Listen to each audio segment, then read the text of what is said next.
It's just a dirt bike. That's what they told Chuck Norris, a stock Suzuki with a little extra flair. But nothing about this machine was ordinary. Suzuki America built it specifically for one film. Golan Globus armed it like a military gunship, and one man rode it straight onto a moving Boeing 707.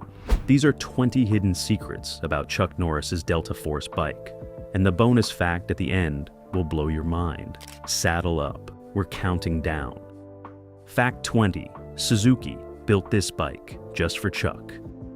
No showroom, no catalog, no standard order form. The 1985 Suzuki SP600 that Chuck Norris rides in the Delta Force was designed by Suzuki specifically for this film and no other purpose on Earth. Not for a racing team, not for military trials. For one movie, one man, one mission.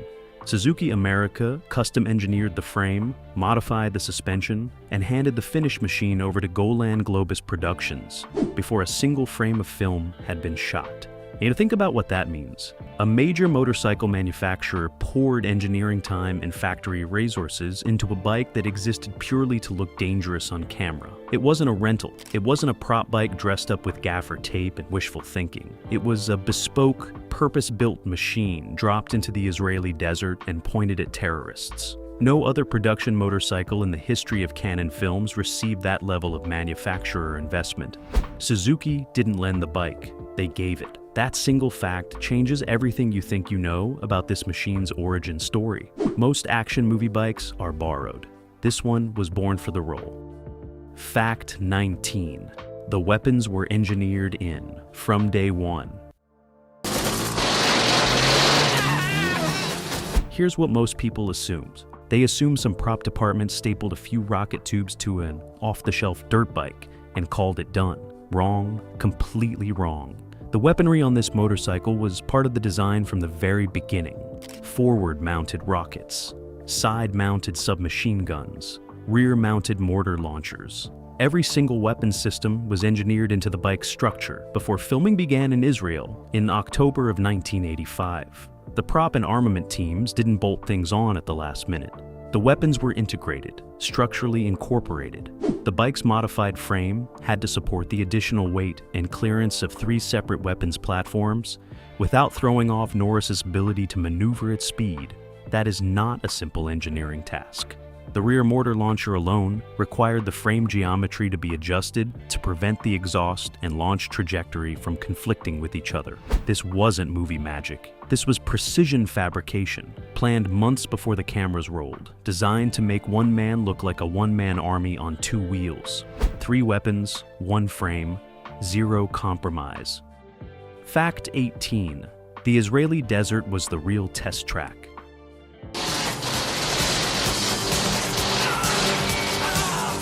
Nobody shot this film on a back lot in Burbank. Nobody used a controlled sound stage in Los Angeles. The Delta Force was filmed entirely in Israel, and Chuck Norris was out there in the actual Israeli desert, hammering that custom Suzuki across real terrain, dodging real obstacles in real heat. The bike wasn't being ridden on a smooth studio floor with a green screen behind it. It was eating Israeli sand and gravel at full throttle. That matters enormously.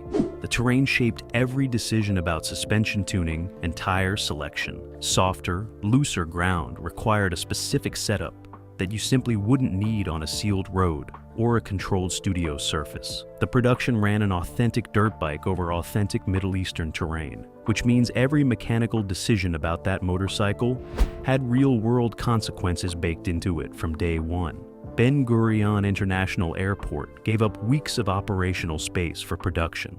Real Israeli Air Force assets circled overhead. The Israeli Defense Forces supplied army vehicles for both sides. This was not a carefully controlled environment. This was the real thing, and that Suzuki had to perform in all of it. Fact 17. It was the biggest film ever shot in Israel.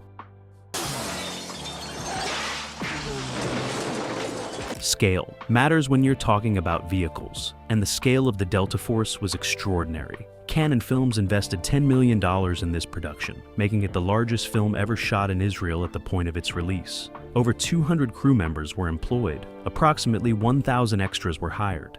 Ben Gurion Airport was repeatedly shut down for weeks of filming. The Israeli military lent a Lockheed C-130 Hercules, a real operational Air Force transport aircraft, to the production after it was given false registration markings and repainted to resemble a United States Air Force aircraft. When you understand the sheer logistical scale of this film, you start to understand why the motorcycle received such serious treatment. This wasn't a scrappy, low-budget affair where a prop bike was knocked together over a weekend. Every element of the production was engineered to a serious standard. A $10 million Canon Films production, employing 1,000 extras and real military hardware across real military locations, demanded that its signature vehicle match that ambition completely. The bike wasn't an afterthought. It was a centerpiece built to carry an entire film's climax on 2 wheels. Fact 16. Chuck Norris had a personal stake in this machine.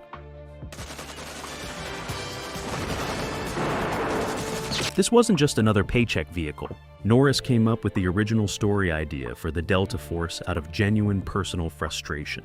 He was furious with what he perceived as America's increasingly weak response to Middle Eastern terrorism in the early 1980s. He believed the country was becoming what he called a paper tiger. He wanted to make a film that showed the American public a decisive, forceful alternative to negotiation and compromise. When you understand that personal motivation, the bike takes on a completely different meaning. The weaponized motorcycle was a direct physical expression of Norris's own argument for overwhelming force. He wanted a machine that embodied instant, decisive action. Forward rockets for the threat ahead. Rear mortars for anyone giving chase. Submachine guns for the gaps in between. The bike was the physical manifestation of his entire thesis for the film. Every weapon attached to that Suzuki existed, because Chuck Norris personally believed that some problems require you to pull up on a rocket-armed dirt bike, fire everything you have, and ask no questions afterward. The machine was his worldview made metal. Fact 15. Canon signed Chuck to 7 more movies because of this bike. The motorcycle sequence hadn't even been properly cut together when Canon Films made their decisive move. Before the Delta Force hit theaters on Valentine's Day in 1986, Canon had already signed Chuck Norris to a 7-picture contract. 7 pictures. That is an extraordinary level of confidence in a single performer. And while the film was still in production in Israel, Menahem Golan and Yoram Globus looked at the raw footage. Norris on that armed Suzuki, leveling Jeep after Jeep, launching himself onto a moving aircraft. And they knew exactly what they had. They had their franchise. They had their weapon. Norris was earning $2 million for the Delta Force alone. The 7-picture deal locked him in as the absolute centerpiece of Canon's entire action slate for the better part of a decade. Everything that Canon Films became in the second half of the 1980s. The excess, the relentless ambition, the extraordinary volume of action output can be traced directly back to the moment Golan watched Norris ride that bike across an Israeli tarmac and reached for his checkbook without hesitation. Fact 14. Real Special Forces operators help shape how the bike was used. The weapons on the motorcycle looked cinematic, but they weren't purely invented. Menahem Golan sought consultation from actual members of the United States Special Forces during production to add procedural authenticity to the anti-terrorist sequences. Real operatives were brought in to advise on how a Delta Force unit would actually approach a hostage situation, how they would move through urban terrain, how they would neutralize multiple threats simultaneously. Those consultations directly influenced how the motorcycle was deployed in the film, not just as a chase vehicle, but as a deliberate tactical asset. The bike enters each engagement the way a real military unit would deploy a fast attack vehicle, undercover, at speed, with overwhelming offensive capability built into every angle of the frame. The forward rockets address static targets ahead. The rear mortar handles pursuit. The submachine guns cover close-range contact. The tactical logic is coherent. When you understand that real Special Forces operators shaped the production's methodology, the bike stops looking like a Hollywood toy and starts looking very much like someone's actual operational wish list for Special Forces transport. Fiction and military doctrine were closer here than anyone admitted publicly.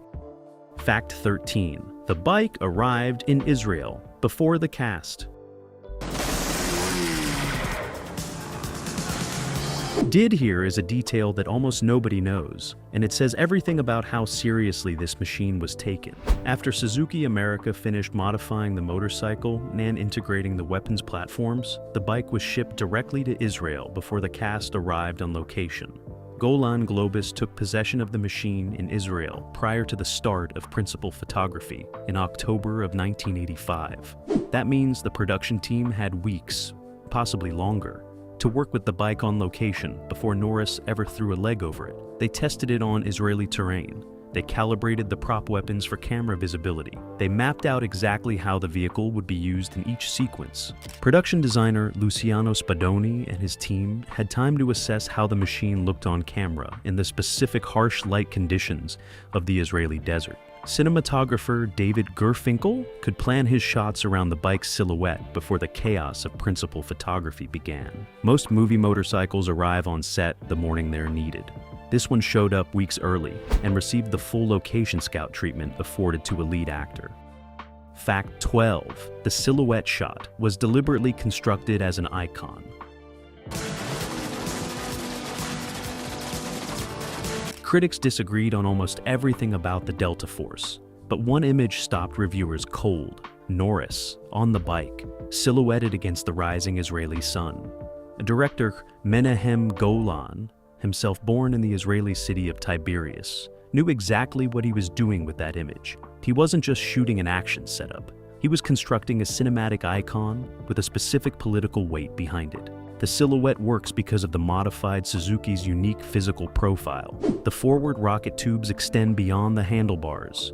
The rear mortar launcher adds a distinctive tail structure. The bike's outline is immediately identifiable as something purpose-built and dangerous. A stock dirt bike in silhouette is unremarkable. This bike, with every weapon system attached, has a profile unlike anything cinema had produced before. Cinematographer David Gerfinkel, who had previously shot Enter the Ninja and would go on to shoot Over the Top, framed the shot deliberately low and wide to maximize the sunrise burning behind the rider. The result became the defining image of the entire film. Not the explosions, not the airport assault, the silhouette of one man on one machine against the dawn. Fact 11. DARPA tried to build the real version 3 decades later.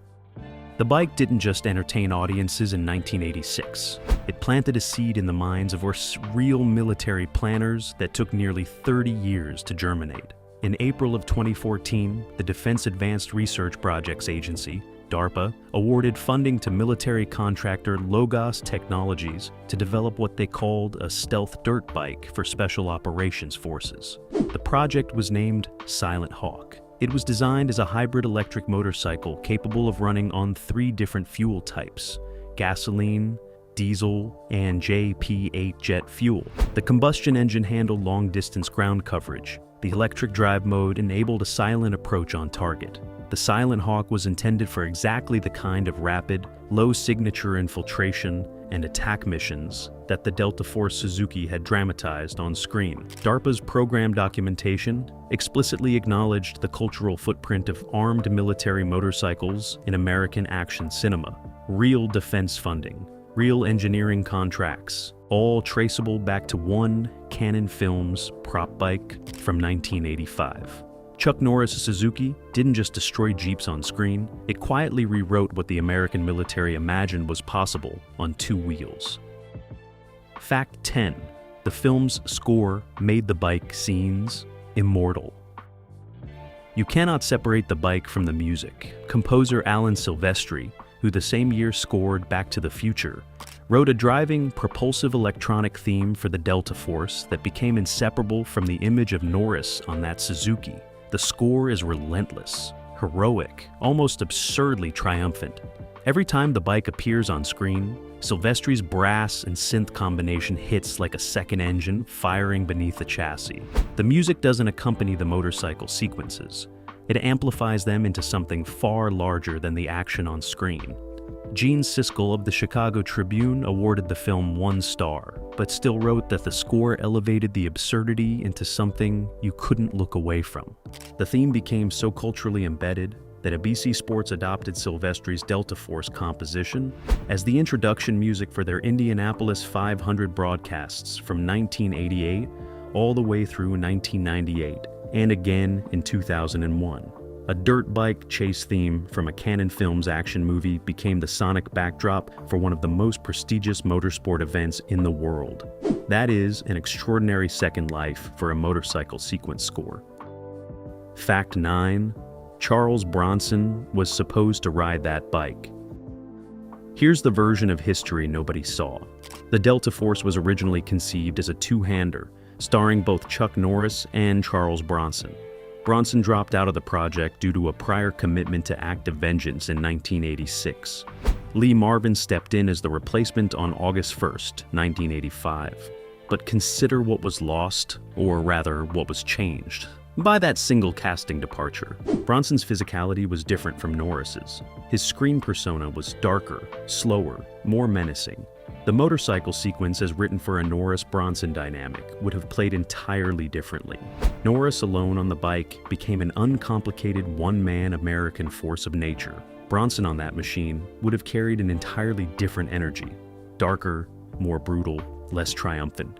The bike scenes that audiences remember as pure patriotic spectacle might have been something considerably more ambiguous with Bronson in the saddle.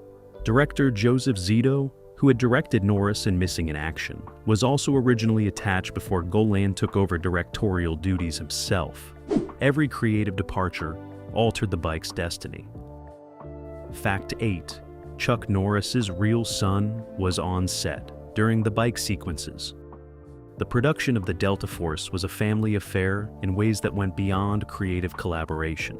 Eric Norris, Chuck Norris's real-life son, appeared in the film as one of the United States Navy divers taken hostage during the hijacking sequences. He is visible on screen in the same film in which his father is riding a rocket-armed Suzuki across an Israeli airport tarmac. Eric Norris was not an uncredited extra lost in the background. He was a named presence in the cast, appearing in scenes on the aircraft while his father was filming the motorcycle sequences outside on the runway. There is something extraordinary about that image. Father and son both on set, both in character, both part of the same story. While one of them is straddling a purpose-built military motorcycle and firing prop rockets at fleeing jeeps. Eric Norris would go on to a career in film and television production, but his first significant screen credit exists in the same film as his father's most iconic vehicle sequence. That is a detail the credits roll past without a single word of explanation. Fact 7. The bike chase was deliberately held back for 75 minutes. Here is something the director understood about tension that most action filmmakers miss entirely. Menahem Golan deliberately kept the motorcycle off screen for the first 75 minutes of a 129-minute film. 75 minutes. More than half the runtime passes before the bike appears. Before then, the film operates as a taut hostage drama. Passengers terrified on a hijacked aircraft. Terrorists in control. American authorities helpless on the ground. Golan withholds Norris's most powerful weapon because he understands that a weapon only lands with maximum impact when the audience has been denied it long enough to want it desperately. By the time the Suzuki roars into frame, you have been sitting with the hostage's fear for over an hour. You have watched the terrorists exercise complete control. And then the bike appears, armed, fast, inevitable. The contrast between the claustrophobic aircraft interior and the wide-open Israeli tarmac, with Norris and the Suzuki cutting through the desert air, is one of the most effective tonal gear shifts in 1980s action cinema. Golan knew exactly how to weaponize an audience's patience. Fact 6. The rear rocket launcher made the bike look like it was firing backwards. Nobody in the production anticipated this particular visual problem until they watched the footage back. The rear mortar launcher, mounted directly behind the seat, facing backward down the motorcycle's tail, created a combustion plume that, on camera, looked for all the world like the bike itself was providing the propulsion. Multiple reviewers watching the film described the rear launcher sequence as looking like the motorcycle was passing gas at military velocity. The gag became a recurring observation in critical reviews and audience conversations that followed the film's release. It was entirely unintentional. The prop team had designed the rear launcher for function and camera visibility, not for the specific optical relationship between the plume direction, the bike's forward momentum, and the camera angle. What they got was an image that undermined the scene's intended menace with an unavoidable physical comedy. Nobody reshoots a rocket launcher sequence in the Israeli desert because it looks slightly undignified. The footage stayed, the audience noticed, and the rear mortar launcher became one of the most fondly remembered unintentional comedy beats in the film's entire 2-hour runtime. Fact 5. The runway boarding sequence was legitimately dangerous. The climax of the Delta Force motorcycle sequences involves McCoy riding the armed Suzuki at full speed across a live airport runway, destroying pursuing jeeps, and then managing to board a moving Boeing 707 as it accelerates for takeoff. This was not achieved with miniatures. It was not completed with early digital compositing. The stunt sequences on the runway at Ben Gurion Airport involved real vehicles, real aircraft, and real velocity in close proximity. The production had over 200 crew members and 1,000 extras on or near that runway during the extended airport sequences.